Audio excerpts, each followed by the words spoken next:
85ನಲ್ಲಿ ನಾನು ಮೈಸೂರಿಗೆ ಶಿಫ್ಟ್ ಆದೆ. ಅಲ್ಲಿಗೆ ಕಾಲೇಜಿಗೆ ಹೋಗ್ತಾ ಇದ್ದೆ.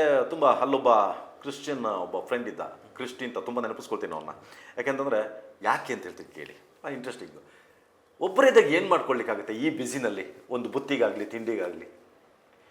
ಆ ಟೈಮ್ ತಂದೆಗೂ ಮಾಡಿಡಬೇಕು, ತಮ್ಮ ಬರೋಗ ಅವ್ರಿಗೂ ಏನಾದ್ರು ಮಾಡಬೇಕು. ಏನಿಲ್ಲ, ಒಂದು ಬೇಳೆ ಸಾರು, ಒಂದು ಅನ್ನ. ತಿಂಡಿಗೆ ಏನು ಅಂತ ಉಪ್ಪಿಟ್ಟು ಬಿಟ್ಟರೆ ಕಿಚಡಿ, ಎರಡೇ.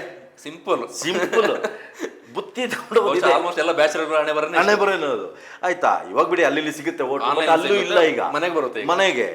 ಸೊ ಈ ಬುತ್ತಿ ತಗೊಂಡು ಅಲ್ಲಿ ಕ್ರಿಸ್ಟಿನ್ ಯಾಕೆ ನೆನೆಸ್ಕೊಳ್ತೀನಿ ಅಂತಂದ್ರೆ, ಒಂದು ಮೈಸೂರು ಗಾಂಧಿನಗರದಲ್ಲಿ ಮನೆ. ನಾನು ಇದನ್ನ ತಗೊಂಡು ಹೋಗಲಿ, ಏನು ನಿಂದ ಅದನ್ನು ಕೊಡಿಲಿ. ಇವನು ಒಳ್ಳೊಳ್ಳೆ ಐಟಮ್ಸ್ ಮಾಡ್ಕೊಂಡು ಬರ್ತಿದ್ದ. ಮಟನ್ನು, ಚಿಕನ್ನು, ಪೋರ್ಕ್ ಇದೆಲ್ಲ ಮಾಡ್ಕೊಂಡು ನಾವು ಶೇರ್ ಮಾಡಿಕೊಂಡು ಭಾಳ ಮಜಾ ಇತ್ತು. ಸೊ ಆ ಫ್ರೆಂಡನ್ನು ಇವತ್ತು ನೆನೆಸ್ಕೊಳ್ತೀನಿ. ಪೂರ್ತಿ ವಿಡಿಯೋ ನೋಡಿ ಕೂರ್ಬಸ್ ಯೂಟ್ಯೂಬ್ ಚಾನಲ್ನಲ್ಲಿ.